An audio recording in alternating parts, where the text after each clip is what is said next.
Welcome to the Terrible Podcast with your hosts from SteelersDepot.com, where you can find all your latest and greatest Steelers news. It's Dave Bryan and Alex Kozora, always lit, talking Steelers. And now, here's Dave and Alex.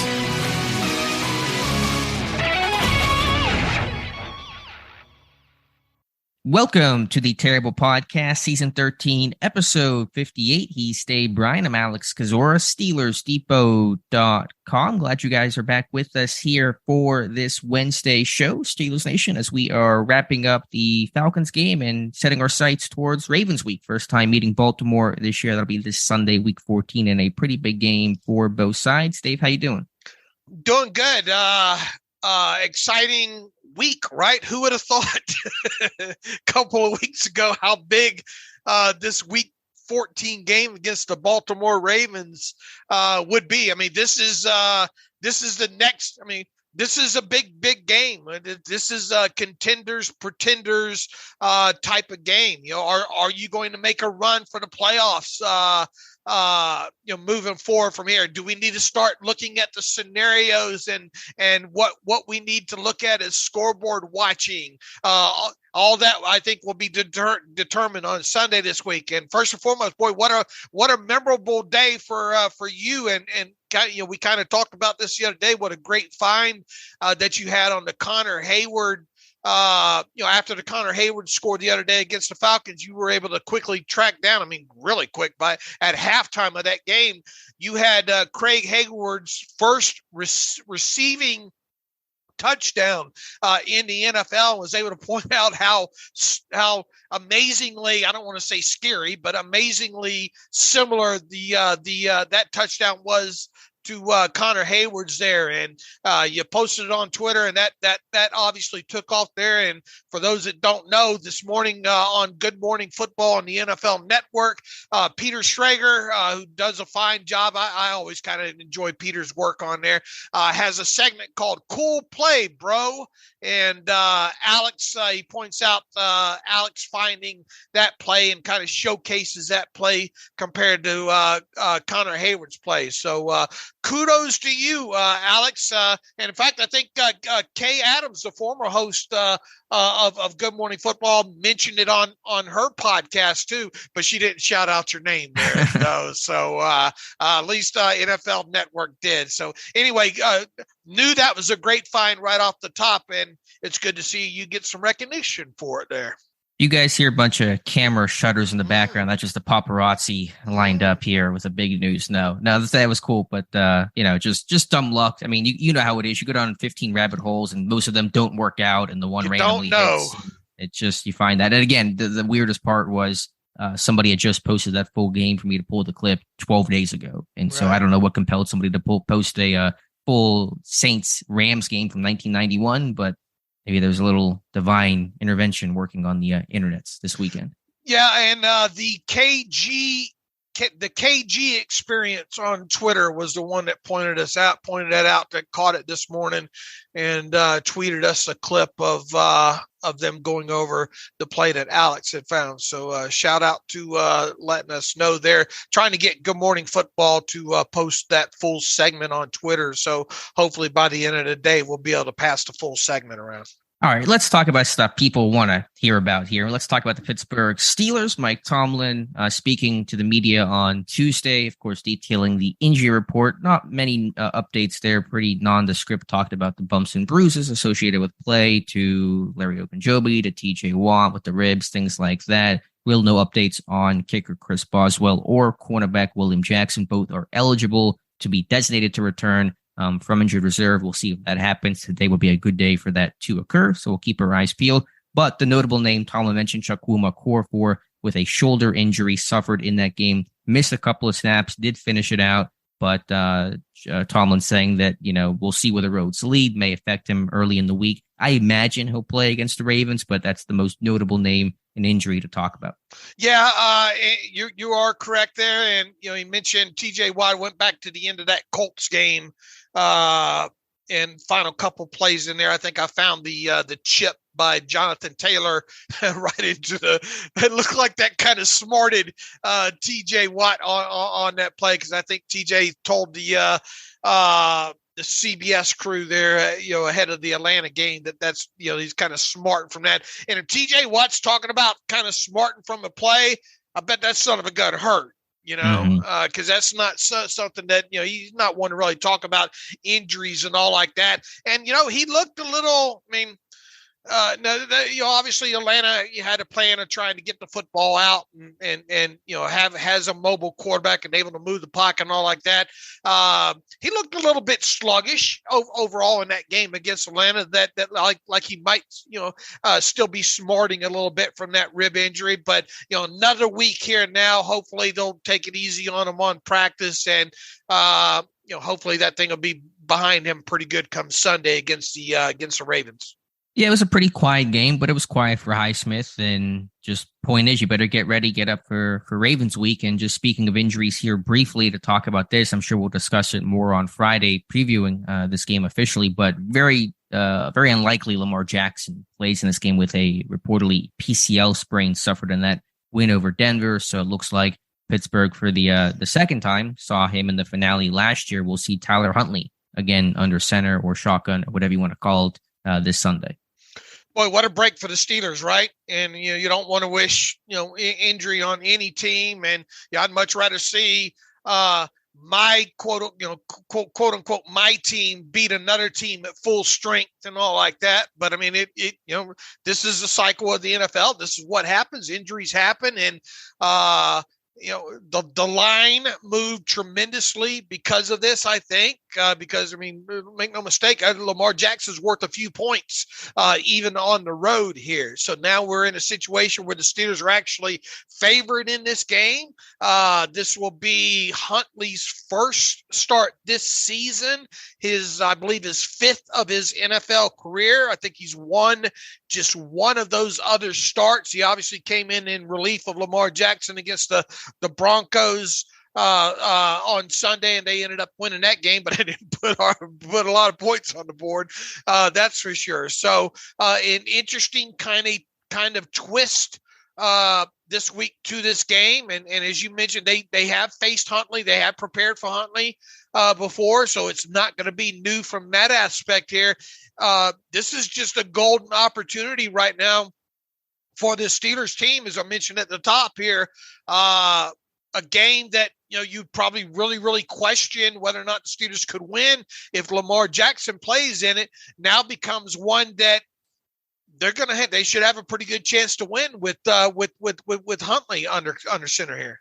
The Ravens have to be the worst and just most hard luck injury team in football, at least the last 2 years, but this year as well. They were destroyed last year. It's a big reason why they collapsed, including not having Lamar for the final 4 or 5 games of that season. But to your point, yeah, for Pittsburgh, it won't be new preparing for Huntley, but as Mike Tomlin pointed out, it won't be new for Huntley preparing for Pittsburgh. And so it kind of works both ways here. But the Ravens offense did very little in that Denver game. It took until the last 30 seconds for them to put their first touchdown on the board, a Huntley rushing touchdown to win that game 10-9. So certainly, as you said, Lamar's worth a couple of points and is a big difference in this game, assuming he does not play. Huntley fits in what they like to do. It's not like they have to change things, from a schematic standpoint. It's just Lamar.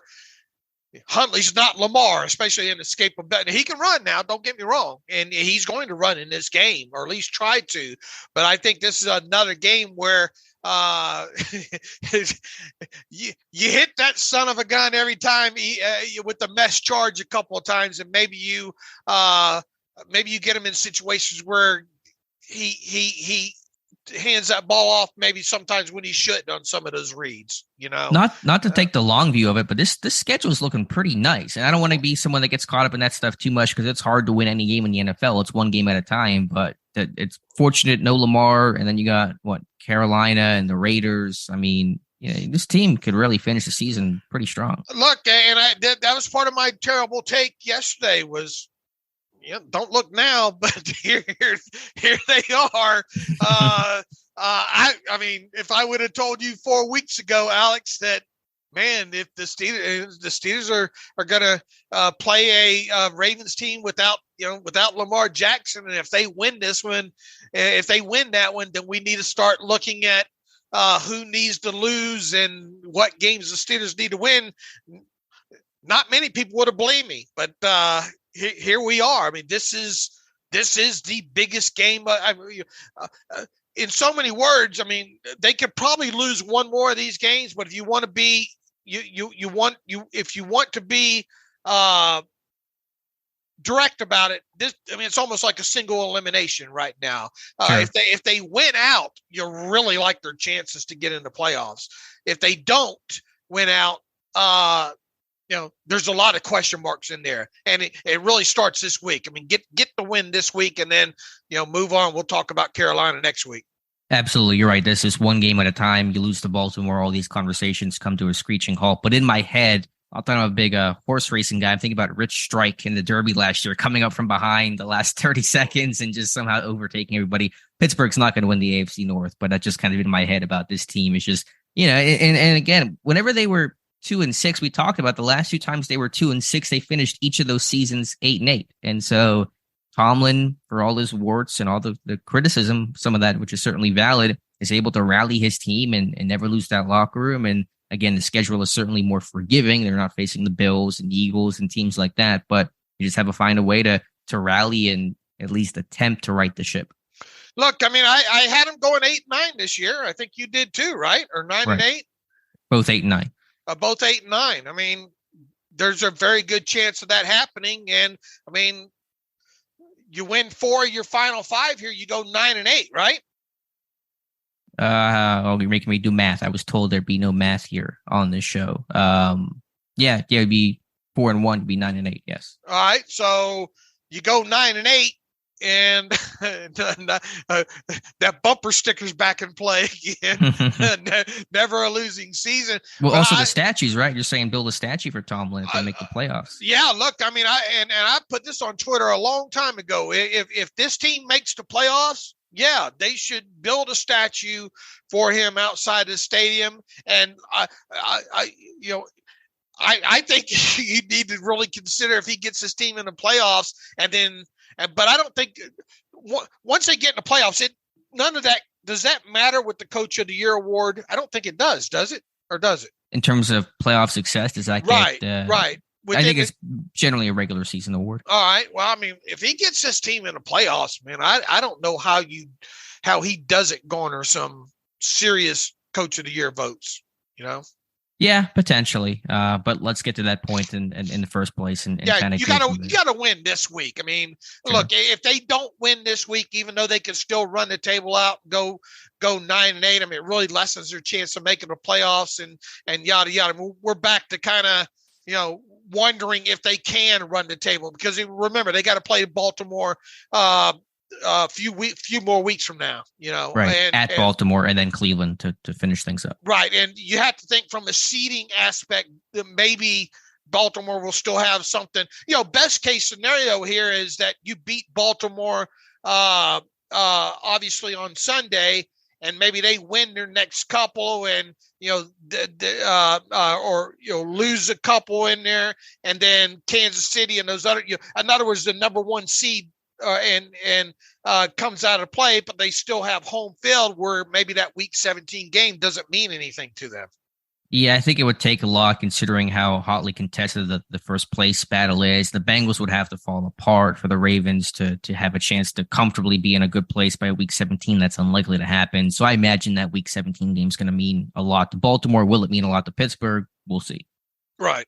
I mean, but the fact that we're talking about that right now is quite it's quite impressive, really. I didn't see them being in this thing really with this game having this kind of magnitude at this point right now. Dave, we don't talk about tryout players too often. They happen basically every Tuesday. That's essentially how the NFL works, or at least how Pittsburgh works. Bring guys in on a Tuesday to try out, Rolodex kind of stuff, injuries, just emergency call-ups, things like that. Pittsburgh working out 7 players on Tuesday. Probably more, to your point, you made this point in the DMs last night, that it's probably more of a futures contract look and guys like that, especially when they worked out 4 long snappers. But some of the more other notable names, position players, include Caleb Ellaby, a quarterback, a rookie, maybe kind of a Lamar Jackson scout team thing. I don't know exactly if that's a thought there that they potentially have. Also, a couple of CFL guys, including Tyson Philpott, who was with the Montreal Alouettes, who's 22 years old, and Kian Schaefer-Baker, who was with the Rough Riders. And so a couple of CFL guys, a quarterback, and 4 long snappers. So just want to mention that because of that pretty long list of tryout players. Yeah, absolutely. And it does have that kind of that feel to it that it's futures kind of guys in there right now, especially with all these long snappers, right? I mean, unless something's going on with Christian Kuntz that we don't know about, but the team has already made one move on their practice squad today. Did not include a long snapper. They signed Emeka Egbule to the practice squad, linebacker, released told people not to get comfortable with Master Teague back on the practice squad. Out goes Master Teague from the practice squad. So that will upset a few people here, but they're back kind of healthy at the running back position. I would imagine Egbule a kind of an outside linebacker. Yeah, I'm actually edge guy. Just pulling up the 2019 draft profile that Tom did on him. So again, It's so great to go back to these things. And 6'2", 245 coming out. Tom liked his hand usage, his violent hands, good first step. Says needed some work as a tackler, and his pass rush plan was not great. But Houston kid, looks like some edge help there. Yeah, 2019 6th-round draft pick of the Chargers, I think, who originally drafted him. Is that right? I'm not sure. That sounds right. Of the Chargers, and hasn't. I think he's seen limited action in the NFL. Most recently of the St. Louis Battlehawks. In the what league was that? That AAF. Was that XFL? Was that the XFL team that you get drafted? That was XFL. Yeah, that was XFL. Okay, but they haven't played yet though. But he probably got drafted, and now he's obviously in the NFL. Right. So, and you would say, okay, well, why is this team signing another outside linebacker to the practice squad? This is probably a sign that T.J. Watt needs a couple of days here. Yeah, he's going to get, I'm sure, a rest day today, along probably with Cam Hayward, Ogunjobi, and others. And so they're going to add some depth there. The running back room now healthy, with Warren healthy, Harris good. And so Master Teague will always have the summer of 2022, but probably just that. And look, he might, Master Teague might be a guy that circles back to a futures. Yeah, he could. I mean, again, he had a good summer. He was running hard and had an ankle sprain or whatever it was, and that's unfortunate for him. So he'll resurface somewhere, I'm sure. All right, we're circle us back to where we were before the move there. The other workouts, and again, 4 long snappers. The most notable name there, not that I'm the long snapping expert, but Thomas Fletcher was the top long snapper whenever he came out. He actually got drafted by Carolina. He has really good length, 34-inch arms. And length and size matters less these days for long snappers because there's so many rules protecting those guys, but it's still nice to have overall. So he's a pedigree long snapper, if there is such a thing. Okay. All right, moving on to Mike Tomlin, and again, mentioned the injury report there. The big conversation that Tomlin had that's dominating some of the headlines here is his response to George Pickens' frustrations during that game against the Falcons. Obviously, cameras following Pickens pretty closely, getting upset for not being involved in the offense, and a lot of criticism for Pickens in that sense. Mike Tomlin pushing back on it. A big, long kind of monologue about responding to that. Let me just read part of what Mike Tomlin said. He says, quote, "I'd rather say whoa than sick 'em. I want a guy that wants to be a significant part of what we do. Now, the appropriate and professional and mature way to express that we're growing and working on, and that will continue. But that spirit, that competitive spirit, I want that guy." Went on to say, for a guy who wants to do that, referring to Pickens wanting to step up and deliver and make plays, Tomlin saying, quote, "I'm not going to make that a negative, no matter how silly I think the commentary is or people talking about him expressing frustrations and stuff and trying to make it a negative storyline. I laugh at that." And so Mike Tomlin very much pushing back. I've concluded the statement there by saying, we're capable of tuning that BS out. And so Tomlin basically saying this is a non-story. Look, I'll say it once again. I think that in so many words, Tomlin said, the way he go, I don't have a problem with the way that him wanting the ball. Okay. And there's going to be some frustration from time to time on the field, throwing the hands up. I mean, look, we saw Claypool do that several times earlier this season, right? Throw me, I'm open. Throw me the ball. Some of his body language. I mean, and Deontay Johnson, we've seen that as well too. It's just when it boils over to where it's very visible like that, and the camera's already now a couple of weeks in a row have kind of focused in on this, and then you have media guys taking pictures on the sidelines of Deontay, and then you had the TV camera showing Cameron Hayward over there kneeled down trying to talk to the kid and all like that. I don't have a problem with the kid, the competitive innate spirit of this and him wanting the ball. What I have problems with is that week in, week out, yelling at your coaches or whoever. We don't know who he was yelling at, but it might have been just in general, right? Whoever can hear me, throw me the effing ball, But this is the only week he's been yelling, right? Last week against the Colts, he was just kind of head held low because he had dropped a couple of passes. He wasn't yelling at anybody. Okay, well, I mean, it's a couple of weeks in a row we're talking about it, all right?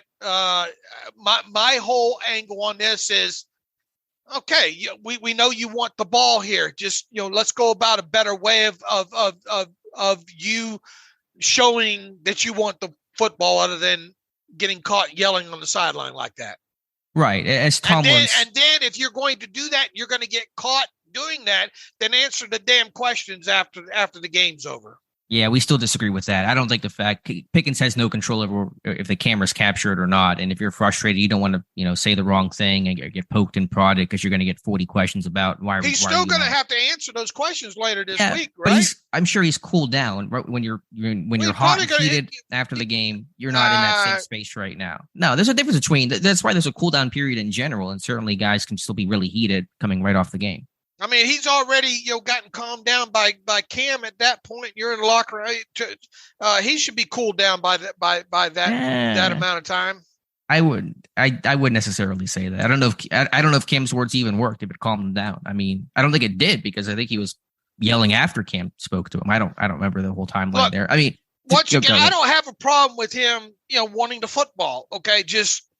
The more visible that this becomes, though, the more it is, like it or not, the more it's going to become a BS story. Sure.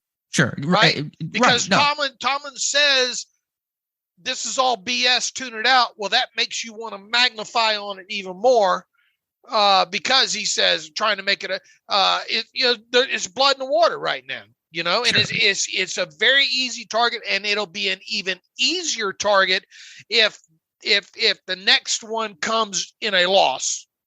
Right. And you can bet where he catches 3 balls or 2 balls for 17, 16 yards or whatnot, And to my point, and to the concern that I had was this is going to happen again this year for Pickens. It's going to be a dud game because you're playing in a run heavy offense. Sure. And, you're a vertical receiver that's already kind of feast famine. So he's going to have to learn to understand there's going to be ebbs and flows. Not every single game is going to be a big game for him. And to your point, I mean, you can bank 5 minutes into that Ravens game, they're going to talk about this moment with George Pickens. They're going to flash back to it. They're going to do all that kind of stuff and highlight it. And you don't want this to be a repeated kind of thing. But a guy, and that's my point. I understand. But the principle of a guy getting mad during a game, it happens all the time. So I just you want to watch for it. It's a teach moment, but I don't want to make too much out of it because this is a thing that's happened to all the receivers this year: Deontay, Claypool, and now Pickens, and it happens pretty commonly across the NFL. Sure. And what I'm warning people about is you keep this kind of stuff up, and then the next time, one of these, hopefully there's not one of these times, but he get thrown one in the end zone in a key moment and he drops it or don't make the catch or something like that.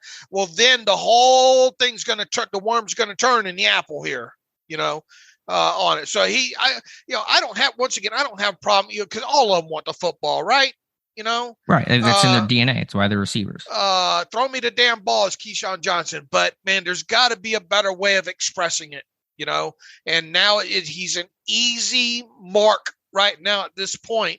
And you can bet if he does it again, and and it's probably going to happen again, it's going to be easy for the cameras to focus on. So let me ask you this: Did you like Tomlin's response, or do you think that? Yeah, I thought it was fine. I mean,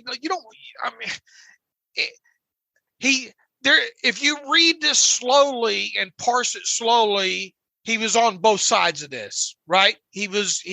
Tomlin was, look, I want players out there that want the football, right? I don't want to depress the competitive spirit nature with this guy wanting the football and wanting to help the team win. But there is a however comma in there, right? A little bit. I mean, it was mostly a defense of Pickens, but there was the comment of we're going to, a teach moment. But right. I think generally this was a pretty clear defense of George Pickens. Right. But I mean, there was a however comma in there. Now, the appropriate and professional and mature way to express that, comma, we're growing and working on, comma, and we will continue. Right. Yeah, I mean, obviously, you don't want this to happen every week. That's not the right way to handle some of that stuff. You understand the emotions of the game. And again, this is still a rookie. This is still a 22-year-old kid. I mean, he's had a good season, had a lot of success, and you're dealing with some struggles. And hopefully this is just a teach moment for George Pickens. Yeah, and I'm sure this will all come off of Dave hates George Pickens like he hates the other 52 guys on the roster. And that's not what I think. The guy's incredibly talented. I think he's got a great future ahead of him.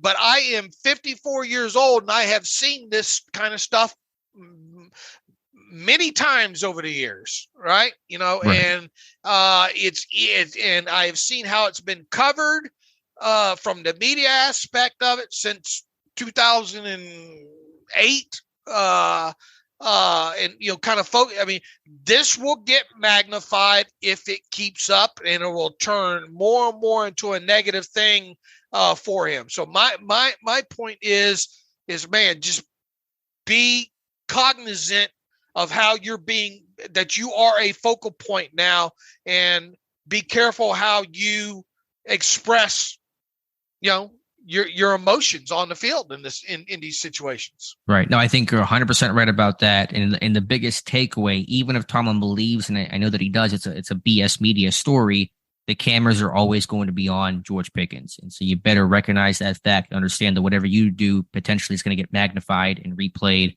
a million times over. It's like once you send a text message, you're assuming that thing's going to be in the public sphere forever. That could get out. And so you better make sure you're always, talking with that in mind, and just in the way on the field, your actions are always going to be potentially on camera. And so you better act as if that you're always on the camera. Right. And now that Tomlin has said, I'm not going to make it a negative, and then he's called it something that could be potential BS. Once again, that's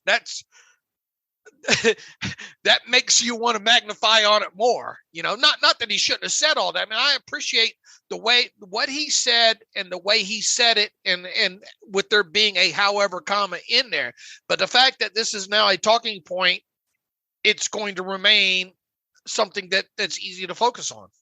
Right. Absolutely. Like it or not. I mean, and Tomlin knows that, but I think he was doing that because he wanted to make it very clear to George Pickens he had his back and he was defending. Okay. Yeah, I agree. And once again, I don't have any problem with Pickens wanting the football here. And it's easy, and Pickens will have a lot of people support. The anti-Canada people right now are saying, yeah, tell them, George, fire Canada. That's why you ain't getting this thing.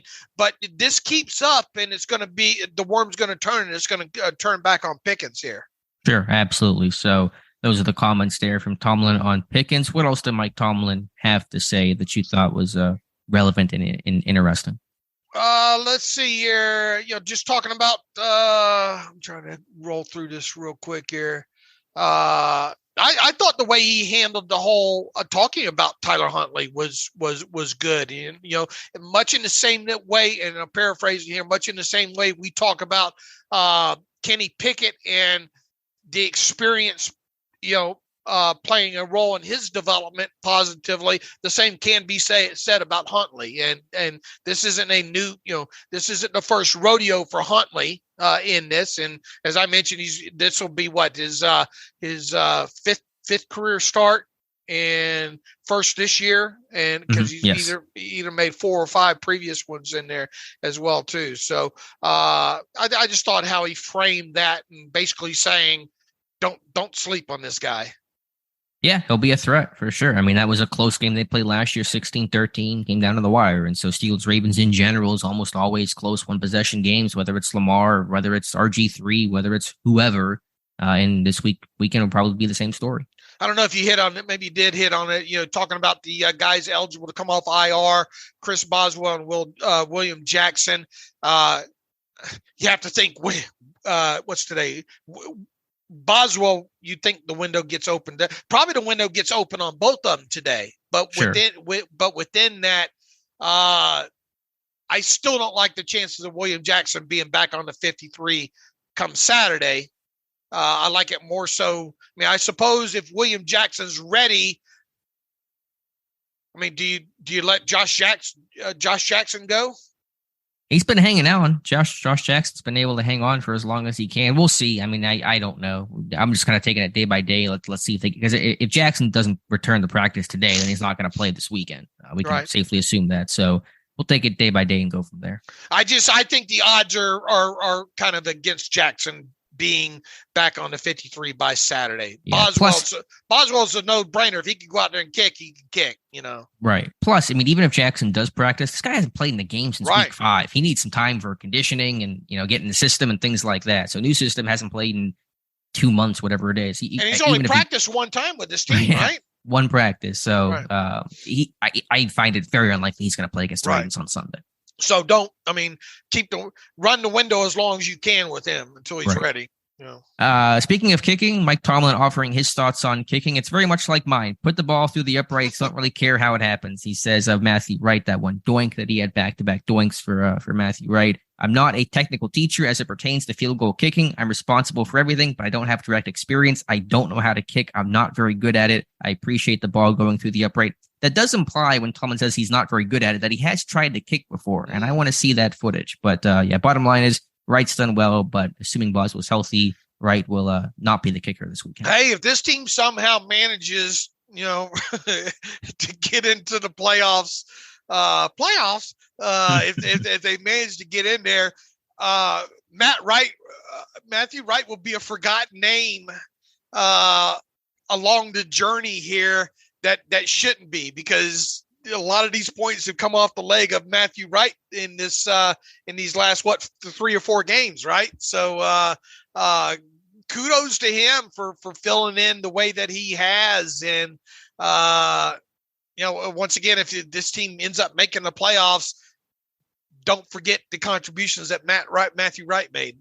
I very much look forward to in the summer of 2026. My Let's Remember Some Steelers series will be on Matthew Wright. So we'll talk about him 4 years from now. But yeah, I mean, he's done well.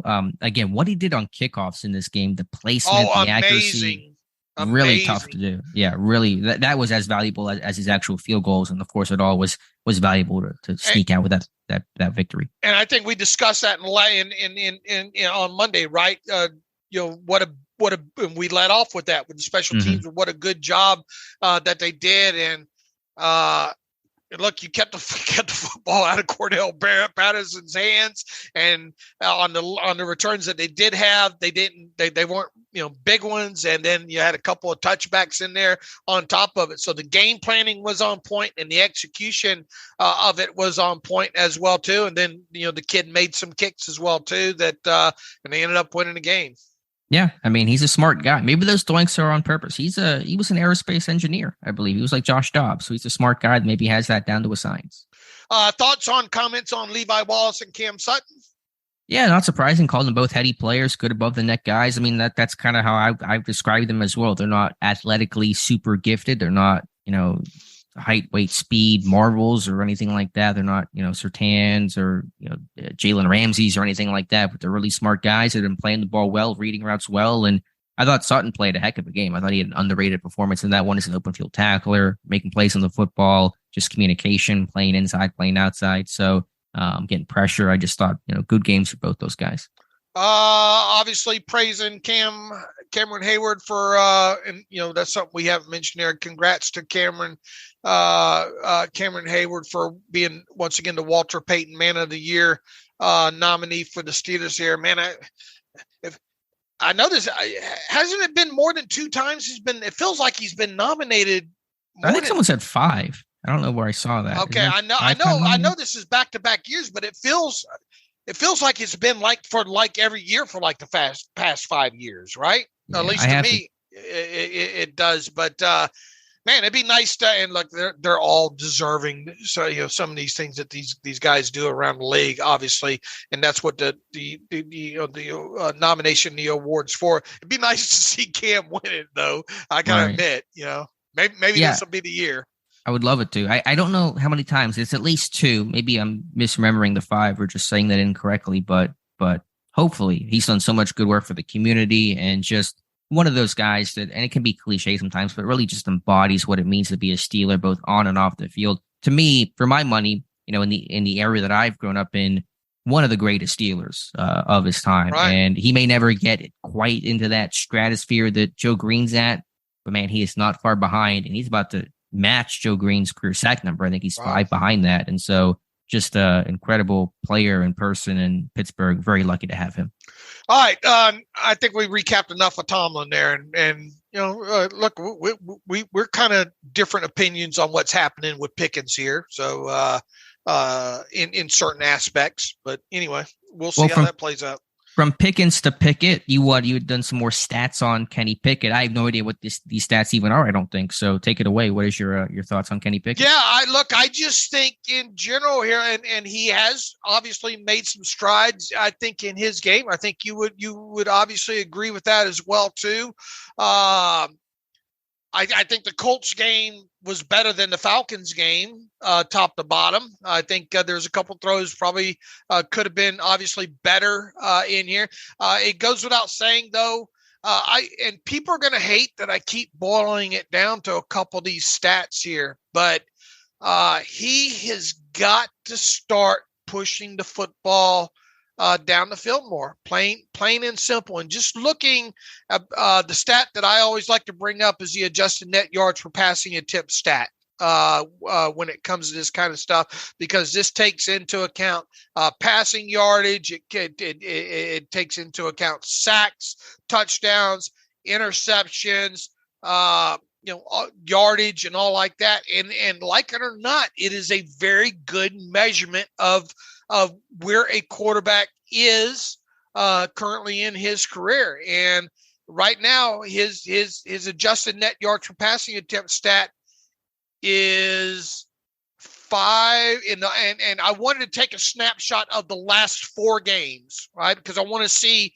We all know that he had those 8 interceptions kind of early there, so I wanted to kind of pick up where that last bad game left off with him. I wanted to really look at what he's done over the last 4 games, and he has completed 79 of 128 pass attempts, no interceptions in that string, and that's absolutely phenomenal.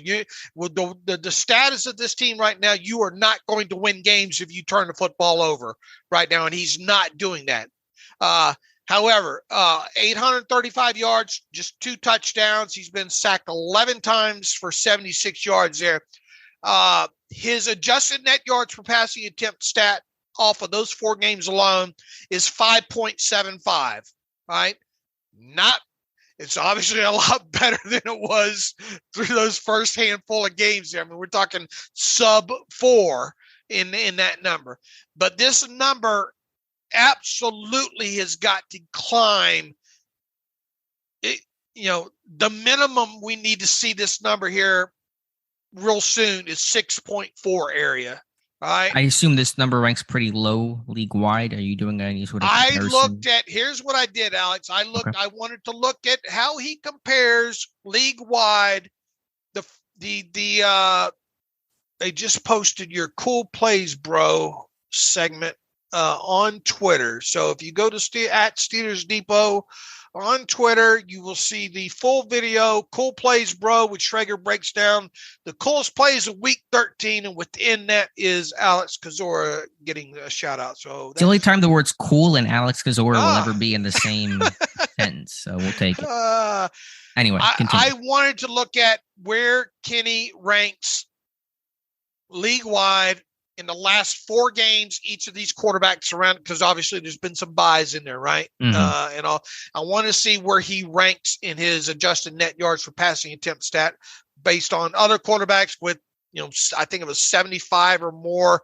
I forget what the completion or what the attempts are. In other words, getting a sample size, and I came up with 25 quarterbacks that have had enough attempts and all like that. Of those 26 quarterbacks, Kenny Pickett ranks 19th in adjusted net yards per passing attempt. All right. Okay. He is higher than Tom Brady, just barely. Tom Brady 5.73 versus Kenny Pickett 5.75. Now, if you want to use Tom Brady as a measuring stick this year, have at it. But it hasn't been great for Tom Brady, right? It is he's right there too, just slightly above Lamar Jackson as well too. Lamar Jackson 5.73. But you look at who has been. Let's read off the top 5 in the last 4 games when it comes to adjusted net yards per passing attempt. That'd be Patrick Mahomes at 9.01. Wow. Tua at 8.88. Joe Burrow 8.3. Jimmy Garoppolo 8.17. Jared Goff. Ooh, who would have thought that name been in there? 7.79. And then even in 6th place, Geno Smith, 7.79. I wanted to play around with the numbers while I had the formula in here as to what it would take in these last 4 games for Kenny Pickett to get up into, like, say, that 6.22 number. So let's add in 200 yards passing to his game over the last 4. That would get him to 7.19. So what's 200 yards over the last 4 games? It's 50 more yards passing per game, right? Right. All right. That's one way to have gotten it to get it higher there, which obviously if it's on the same amount of attempts, you're going to have to probably push the football down the field a little bit more. Let's give him double the touchdowns that he had to 4 and leave the yardage alone. That wouldn't do it. That would get him to 6.01 in that area there. Let's throw him up 2 more touchdowns to 4 and increase his passing yards by just 100 instead of 200. That would get him at 6.76, which would be, more where we'd probably like to see him at this point here. People say, man, you spend too much time on that stat, but it's such a huge stat. Now, let me flip things over here to Kenny Pickett and attempts of more than 10 air yards down the field. Okay. We've talked quite a bit about where are the areas that we want to see Kenny Pickett get better at, right? And it's pushing the football down the field, and it's red zone. Am I missing anything? No, you're dead on. All right. Kenny Pickett on throws of 10 or more than 10 air yards down the field. So the ball has to travel at least 11 yards or more past the line of scrimmage here to be in this stat. He hit, the minimum I put on this attempt wise, I think was 50, I think it was. So to be on this list of quarterbacks, you need to have attempted 50 or more passes that flew more than 10 yards past the line of scrimmage. Okay. Hit me. 36% completion percentage. And again, I'm the relativity man. Where does that rank? Last. Oh, okay. Not good. Out of how many quarterbacks? 34. All right. 34 quarterbacks here. So now, has there been some drops? Yes. Has there been, a couple that was just off? Yeah. But I mean, the fact of the matter is here, he has completed just 36% of 75 throws. All right. So he's right in the middle of the sample size, because I told you I was going to take cutoff of 50 here. And I think the most in here was 124 for, 127 for Derek, 133 for Tom Brady. Looks like Tom Brady might lead the list here in attempts of more than 10 yards down the field this season here. So what about the same sample size since the bye to try to make everything apples to apples? Because obviously the start of the year was pretty rough. I just wonder if it's gotten better, because progression is the thing we talk about when we talk about Kenny Pickett. Okay. That's a good question here. And if you'll give me just a moment to log in and log back out. I mean, I imagine it's probably still not great. This data, by the way, comes from Sports Info Solutions, and some of the best to do it, as far as, aggregating this data. They're expensive, but they are, Sports Info Solutions is well worth it if you're into this kind of stuff. Let's see here. I want to look at what's the week range there? That would have been week 10 to week 13 would be the post-bye. That'd be 10, Steelers. 11, 12. That'd be 4 games, right?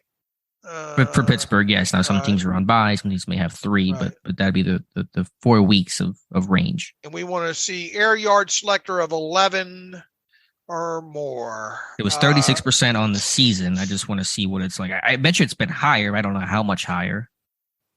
I bet there's been some improvement. I hope there's some improvement. It's hard to be worse than that. Let me narrow it down to just the Steelers here real quick.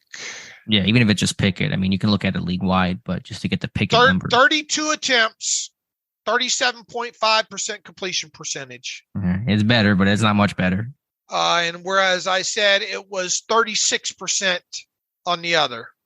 Yeah, so he's probably sitting at 35% before the bye, and now he's 37.5%, post-bye. So a small improvement, but pretty insignificant overall. All right, now people get on and say, boy, you guys dance all over the place when it comes to Kenny Pickett. Well, we've said this several times. We want to see the progression. We want to sit back and watch. We don't want to draw any hard conclusions yet until we see him play more games. Well, I will tell you this right now, at this point, we need to, in these final 4 or 5 games, I think we need to see him start pushing the football down the field. People say, well, that's on Matt Canada. No, he has attempted 32.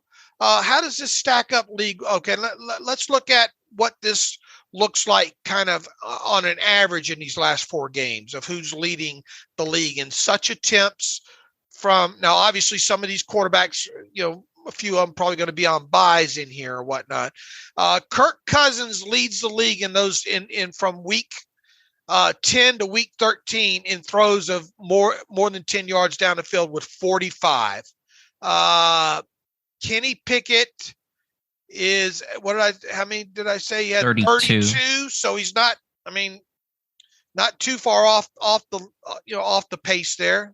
You have Jimmy Garoppolo has had 20. Lamar Jackson has had 22. Mac Jones has had 23. Daniel Jones has had 28. Jalen Hurts has had 30. So he's had 2 more even than Jalen Hurts. Did the Eagles hadn't had a buy-in, or did they have a buy-in there in the last 4 weeks? I can check. I'm not sure. But I mean, point is, Pickett's trying to do it. I mean, the attempts are not low. Right. No, the Eagles had their bye in week 7, so they played the full amount of games. All right. So, I mean, as far as actual attempts being made, those are there, right? Yeah, my question was going to be, or is he getting the right looks? But it feels like he's at least pushing the ball to. Now that's just 10 plus, right? I don't know what's 20 plus and stuff like that. I know Atlanta, for example, they really weren't giving the deep ball a lot in that game. They were playing loose zone. They were playing it off. They didn't want to get deep, and so you just wonder, obviously. For Pickett to succeed, he needs yards per attempt and those adjusted numbers to be better than where they're at now. No quarterback's going to succeed when you're having those kind of numbers longer term. But I just wonder, based off the tape, are there things there that he's missing, or is it just where he's not seeing it, or is he just inaccurate, or guys not making plays, or what is maybe the football cause of the issue? All right, let me throw this at you. You talk about 20 or more yards down the field. All right, in the last 4 games, 15 attempts for Kenny. His completion percentage is actually better the further he throws it down the field. 46.7% completion on 15 throws. Now, where does He's that completed 7 of those, I'm guessing? he has completed, hold on a minute here. I think the math, just doing it top of my head, 46%, 7 of 15. That makes sense. Where is he on this list real quick here? Completion. Where is it? Yeah, at 7 of 15, 46.6%. So, I mean, I bet you that's probably pretty good across the league. 20 plus, 40, almost 50% completion rate. Okay, yeah, he has 7 for 201 yards. That's a George Pickens effect. And a touchdown. Yeah, so again, it's a mixed bag. We'll keep watching. We'll keep studying it. What my point is here overall is we have to see him be able to connect down the field more on passes of 11 yards further past the line of scrimmage. And like it or not, look, can you win with a quarterback with an adjusted net yards per passing attempt number of under 6.5? You can win some games, but you better have a damn good defense on the other side. I mean, a damn good defense on the other side if you're going to win 10 or 11 games, 12 games in the season that way. If not, and the stats been proven time and time again, you better have a quarterback with a adjusted net yards passing attempt number of around 6.9 at a minimum in there. Right, especially when you're facing these AFC quarterbacks that are putting up big numbers: Mahomes, Allen, Jackson, et cetera, et cetera. So look, it serves as a warning sign right now. It's not, not saying that this number can't go up, but just know that even in the progress that he's made in these last 4 games, there's a ways to go. Right. I think for me, I still think red zone and finishing these drives is bigger than completing downfield. I think both are important, but I think the team has to finish these drives. Right, and that would, especially if he finishes, because three times out of 4 they're probably going to be finished with a touchdown pass, more than likely, right? I'm sorry, say that again. 3 out of 4 times, probably if drives are going to be finished, they're going to be finished with a touchdown pass versus a run. Yeah, I don't know the math, but we'll go with that. So, I mean, you throw in a couple more touchdown passes in there and 100, like I said, 25 more yards per game, that gets you up into that 7 range. It might not seem like it's that big of a distance, but it is, Yeah, it's pretty big. I want to just very quickly pull up the red zone stats. I know Pickett was the worst quarterback in the red zone a couple weeks ago when we spoke. I imagine it probably hasn't changed dramatically since. And I'm going to use a little antiquated stat when it comes to quarterback rating, but it's just a quick number to kind of give some context to it. And it looks like Mike White is lower on 19 attempts, still a smaller sample size. But if guys have, say, 25 attempts or more, Pickett is still last, although Josh Allen is still just above him. So Allen has weirdly struggled there, but Pickett's red zone numbers have not been good enough. Right. And like we said, finishing drives, the 2 biggest things, I think. Look, he's poised. He's got accuracy. It feels like he's picking up what he's seeing across from him. He's got mobility. He's got, his pocket poise has been okay. Looks like he's going through his reads a little bit better. Now let's start seeing some of these other things that we've been talking about, pushing the ball down the field and finishing these drives. Because look, if you can change complexions of games by hitting some of these things, especially in the first half, and finishing some of these drives with touchdowns instead of field goals. You let teams hang around like they did against the Falcons, they're able to continue to do what their MO is, and you're not getting them out of games. You can make your defense better by scoring more points, Yeah, that Falcons game should have never been as close as it was. It should have never been coming down to the very end. In Pittsburgh's inability to finish was the reason why that game remained competitive. So speaking of that Falcons game, have some time here to talk about the All-22. You and I have now digested and watched the entire All-22. from the Steelers-Falcons game. Let's start with the Steelers offense and Kenny Pickett and this group in general. What are your takeaways when it comes to the All-22 with this offense? I thought the offensive line did a fantastic job, first and foremost. And second note in that is not it confirms what I think I said the other day there. This was easily Najee's best game of the year. From a running standpoint, from a yards after first contact standpoint, everything. And quite honestly, I mean, he obviously had some good games last season there. I think from a totality standpoint, this one ranks right on up. It's definitely his best game in 2022, I thought. And I think it really rivals a lot of the better games that he had in 2021 overall. He looked a lot. He looked a lot more decisive with what he wanted to do, and then it looked like and look, he could have even had more on that one zone read that Kenny kept. Man, you look at the end zone, that split open like a ripe old melon, didn't it? And that's probably a touchdown. That's probably a touchdown if he gives that ball to, because it's one arm tackle and a safety. Then I think I don't know why Pickett kept the ball. He got his corner blitzing off the edge. I don't know. It's just a mental error. Right. So, but I think that stood out the most from me. I thought Kenny was okay in this game. You go back through and some of these throws I think he should have made. And once again, to me, it was okay. I thought the Colts game was much better for him. Yeah, I'm with you, but I think overall just a very good ground attack, consistently got yards. Najee ran extremely hard. All the backs I thought played well in this game. Tight ends on the end of the line blocked a little bit better. Yeah, Gentry, Frymouth, I thought did better. Gentry was an asset. I thought Connor Hayward, touchdown aside, I thought he had some good blocks on. You mentioned those cut blocks. I saw those. Yeah, the split zone blocks. I mean, that was good. He should have been maybe called for the one penalty on that kind of crackback block at the end of that one Deontay catch. But good game for him. Good game for the line. Whether you're talking about Dotson was better, Cole I thought played well. James Daniels has really come on strong overall. Dan Moore still. If Dan Moore could ever figure out how to deal better with bull rushes and power rushes, if he could anchor better and use his hands better, he'd be a top 10 left tackle easily. That's the last thing he has to clear. It's been a challenge for him since his rookie season last year. So still working on that. And definitely you can see that defensive ends, they see that on tape and they are challenging him with bull rushes a lot more than they have. He's using his hands better, at least. Oh, yeah. He's independent hand use. He was a two-hand puncher this summer.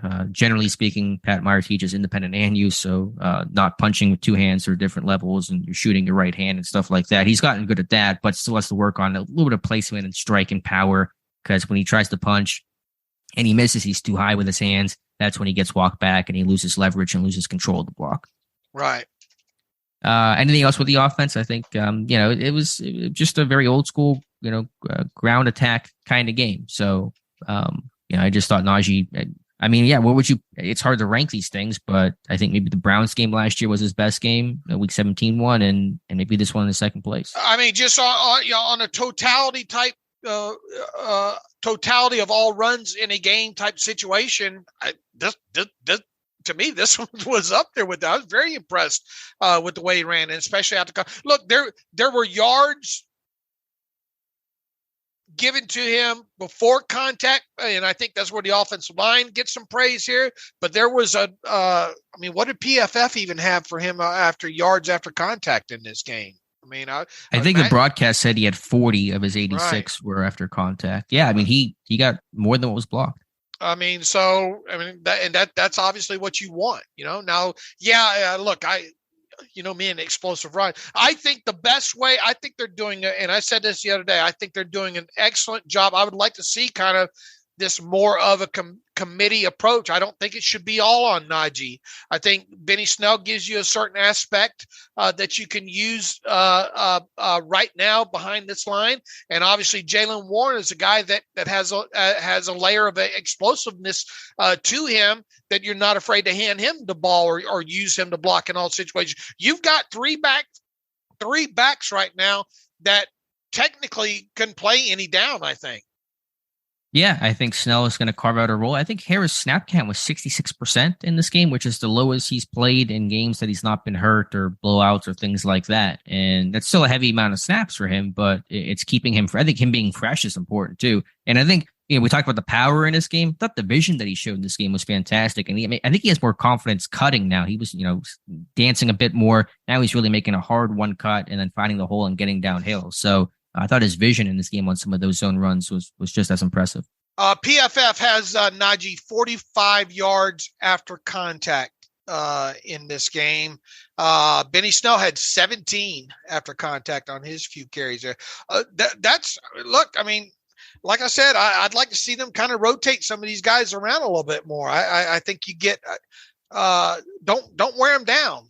Especially this time of year, Yeah, I thought they had a really good plan against the Falcons, and they won't always be able to run the ball 37 times. And so being consistently ahead helps some of those things. I'm going to write about this later this week as kind of one of my Friday-ish commentary posts. I think Eddie Faulkner's done a good job with this room. With Najee, with Jalen Warren, with Ant Mac last week for the Colts game. The ball security these guys have shown throughout Faulkner's time, that's something he really preaches. They work extremely hard at every single practice, ball security drills. In training camp. I think Faulkner's done a nice job with this group.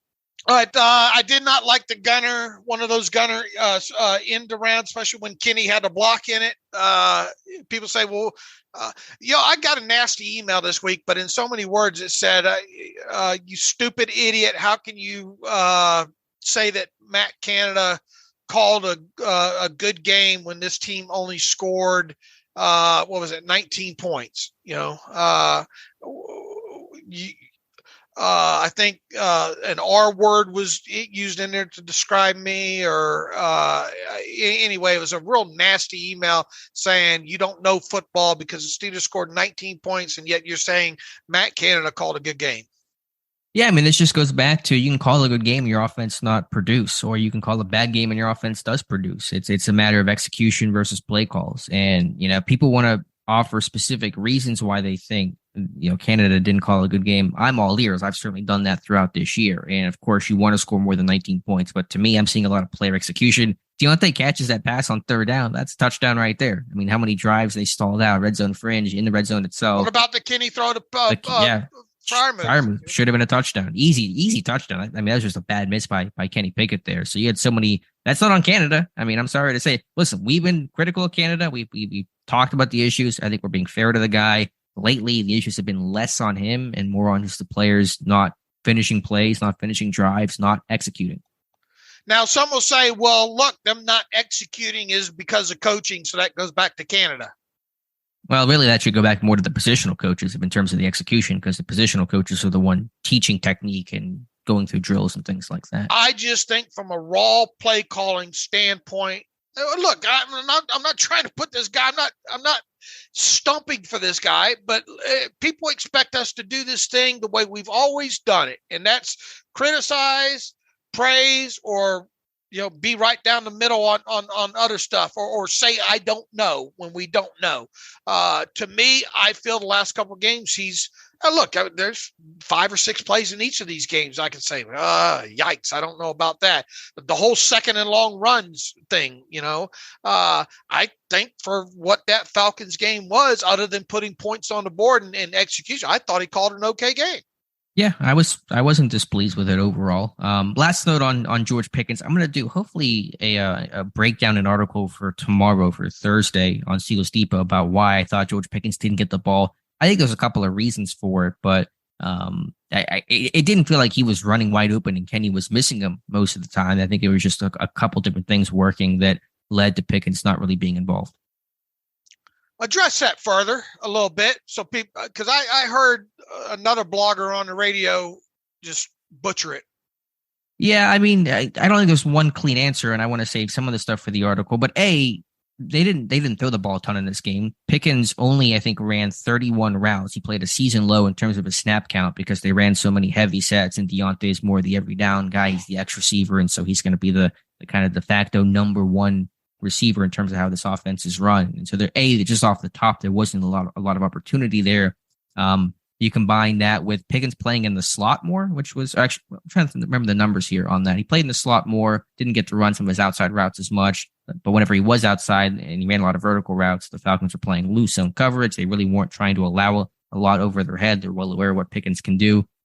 And then last thing, the numbers don't break incredibly cleanly, but Pickens, I think it was, what are the numbers here? 70-something% of the time he lined up to the field side, and Kenny Pickett threw to the boundary most of this game. He's kind of likes the boundary a bit more. It's a shorter throw for him to make. And so I'll have some numbers on that to show that because Pickens was to the field side more often and Pickens was throwing to the boundary more often, just weren't a lot of looks for him in those scenarios.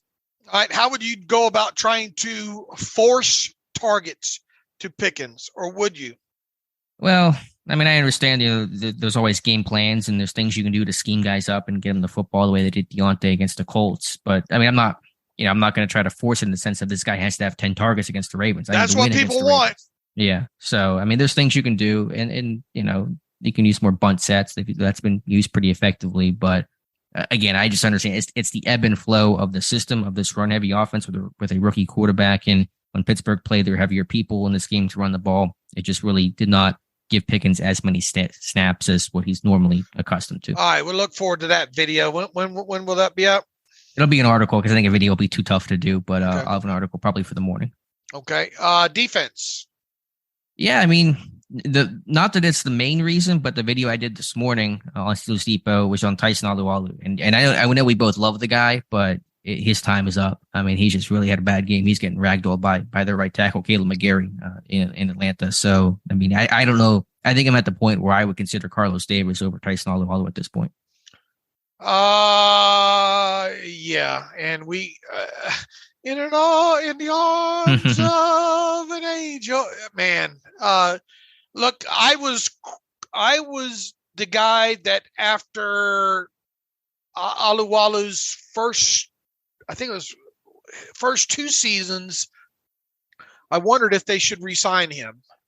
Mm-hmm. And because it was, kind of, very uneven, not a lot of highs in there. Of course, a lot of it, I think, was at more as a pure defensive end, right? In base, a lot less nose stuff. Yeah, because Hargrave was there. Right. They re-signed him and made him more of a more of a defensive tackle, nose tackle type, kind of taking on that Hargrave role. And he really, really showed well.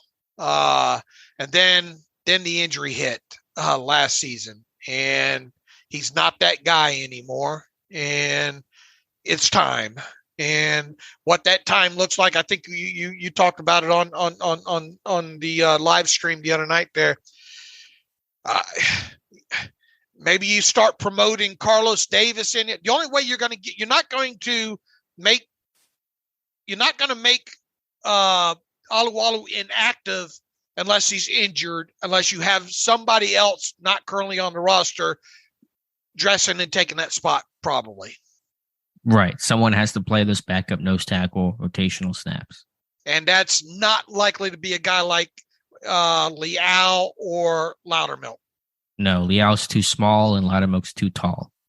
So that leaves you with a Carlos Davis type. So unless Alualu gets injured, or unless they, going to cut him outright, I suppose that you could elevate Davis a couple of games here and dress him that way. That's unlikely to happen unless there's an injury. Well, that was my thought. I mean, that's the best way to do it, at least in the short term, and see how it looks. Yeah.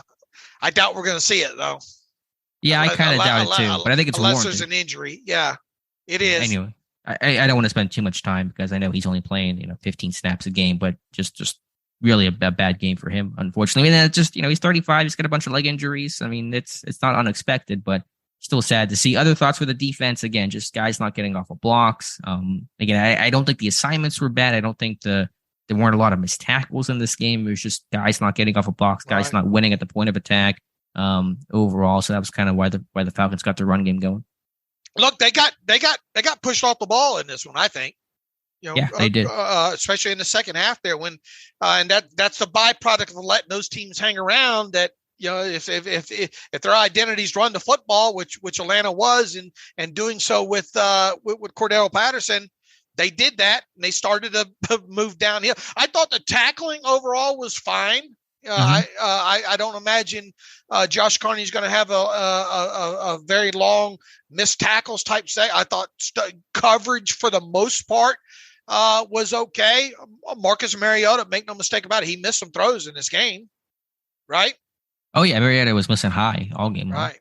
I mean that happens sometimes though, and I thought the tackling was okay overall, and the big thing is they kept the points down on the scoreboard there. The sack was nicely done. You get Edmonds up in there in the A gap and kind of force a slide protection to their right, and that leaves Cameron Hayward and Alex Highsmith on that side to play a game, right?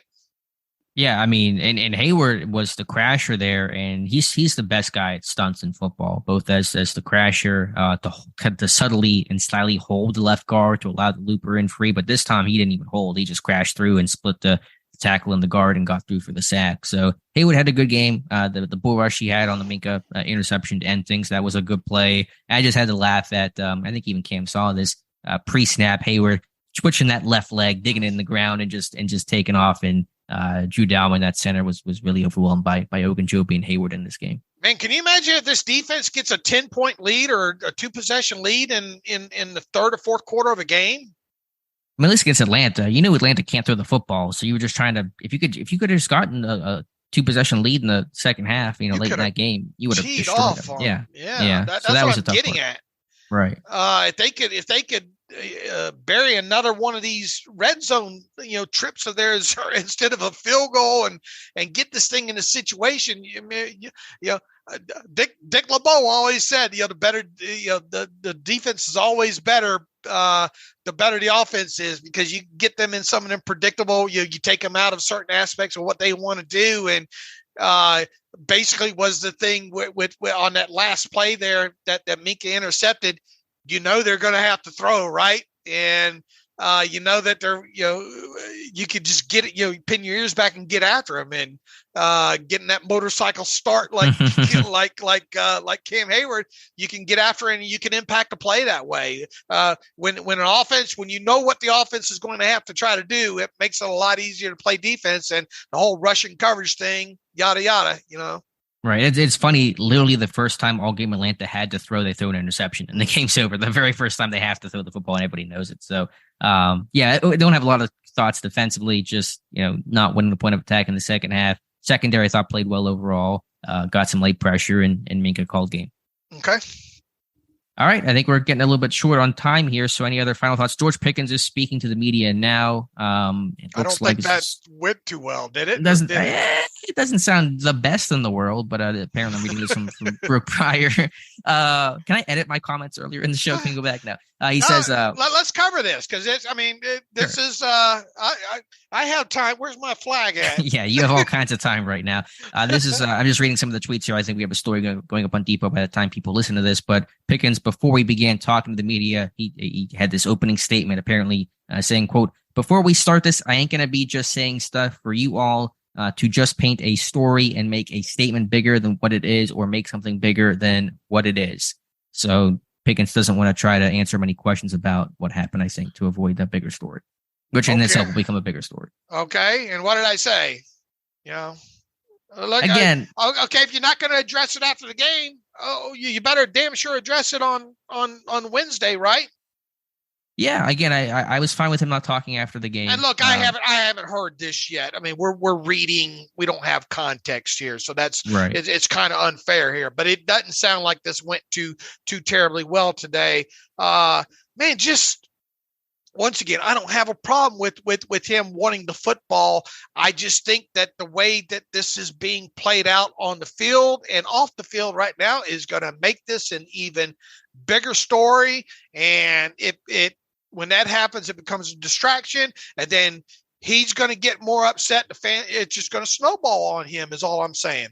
Yeah, I get that. Like, I mean, I haven't heard all the comments today. I mean, I think ideally you would say today something to the effect of, I got too emotional. I can't let that happen. I'm just a competitive guy and putting it past us. And something like that would be the best thing to say. But I also understand at a baseline level, a guy getting mad in a football game, that happens all the time. I understand some of the bigger stuff. We're talking about the Colts game and having a similar conversation there, not to the frustration level or the yelling level, but just kind of a guy that needed to be talked to. But a guy getting mad in a game of football, any sport, it happens every single week. I think the Pickens point, he's saying this stuff happens a million times. I don't want to feel like I'm singled out about just this one instance. And look, he's a rookie, okay? I mean, he's a rookie. Yeah. Yeah, he's a young kid. We call him a kid. He's literally a kid. Right. I mean, let's do a few more things on the field before we start doing some of these things. Sure, but to the point about him being a rookie, sometimes rookies don't handle those things the best because they're rookies and they're dealing with struggles. And maybe the first time in their that's why I say you got to nip it in the bud. Right. I mean, we'll see what happens. I think we'll see what happens the next time Pickens is struggling or not getting looks in a game, how he reacts. All right. Everybody, just remember how I've kind of replied to all this along the way here. Cause I don't want to be, I told you so, but just remember. Right. But I think the point is, and the point that I made is this will happen again with George Pickens. He'll have a dud of a game where he's getting 3 targets and for whatever reason, they're running the ball or just not getting the ball or being taken away. And he'll have to react better next time. All right. Some emails. Yep. Read emails and close out today's show. Just have time for maybe 2 or 3. All right. Ramon Angulo Garcia writes in, hey guys, this is not another fire Mike Tomlin. To be honest, LOL, even though I don't like his success the last few years, I know the Steelers do not fire coaches, but I have seen them not extending the ones that didn't perform good on their tenure. I think it's safe to say Tomlin wants to be coaching through his contract that runs through 2024 and beyond that. But do you guys think he is sure bet to get extended? I mean, do you see a scenario where we get to the start of 2024 without him getting extended? How do you see this unfolding? I'm assuming the team continues to lack success in the playoffs in 2022 and 2023. Look, I mean, here we are talking about, right now, and as we said earlier in this show, this is a big game this week for the Steelers here. And one, they're getting a little bit of a handicap on their side without having to face Lamar. If this team somehow gets into the playoffs, and I still have my doubts that will happen, but it's a lot more likely than it was a few weeks ago. Man, what do you say about Mike Tomlin if he gets his team somehow into the playoffs? And even if he doesn't, the whole narrative will go back, well, he hadn't won a playoff game since 2016, and that's fine. I get that. But the fact that he gets his team into the playoffs would be quite tremendous. Here's the thing. Where we sit right now, from my opinion, Mike Tomlin has no plans on going anywhere. Now, obviously, his kids growing up and that could obviously change things. But I've said this several times. I think Mike Tomlin loves every aspect of what he does and is doing right now, and it loves the draft process, and everything about it with him is a Ritz cracker, I think. And I don't think the Steelers are close to even considering firing Mike Tomlin right now. So take all that for what you will. Not something I think about much. As you said, I'm focused on Sunday. It's a big game Sunday. I think it's pretty likely there'll be an extension at some point for Tomlin. Assuming this team does not win a playoff game this year, I don't want to say they have to do it next year, but I feel like you got to be right in the mix of things, right? You can't. Sure. If they don't win a playoff game next year, they've gone 7 straight seasons without a playoff win. I mean, that is just unacceptable. Right. That does not happen in Pittsburgh. Right. Right. So, I mean, I don't know. I mean, we'll see. So much could change. I don't think Tomlin's on a hot seat right now or anything, but I understand as each year goes by and each year gets further away from just their last playoff win, let alone last actual Super Bowl run, et cetera, it gets more and more frustrating. Maybe we covered this the other day about TJ Watt coming back too soon. I think we covered that, right? It sounds familiar. Yeah, Yeah. it didn't come back too soon. The pec and the ribs are different things. Right. Brian Tellini writes in, Dave and AK, with the Steelers' newfound run game success, are you surprised defenses aren't focusing more on stopping our run game and making Kenny beat them? I mean, look, they're trying to stop the run. Yeah, I mean, you've seen some signs of that. I think everyone recognizes they got a first round quarterback and a running back, but they're trying to run the ball. That's their how they're operating right now. But Pittsburgh's done a good job. I mean, they've just blocked it up well. I forgot how much. I need to look how much single high teams played in this game.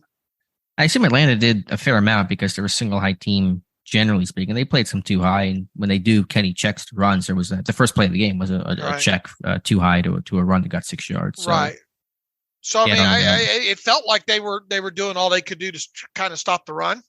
Yeah, and Pittsburgh played a lot of heavy personnel. They played a lot of Hayward, a lot of Gentry, and so that always invites guys to defenses to stack the box. But Pittsburgh just ran the ball well. Look, sit back and enjoy it, man. From where we were thinking, where we thought where we knew this team was coming out of training camp to where they are right now. Now, look, I think continuity plays a whole hell of a lot, time together, because once again, knock on wood, this is an offensive line that there's not many around the league right now that can say they've gotten the amount of snaps out of their initial starting five like the Steelers have.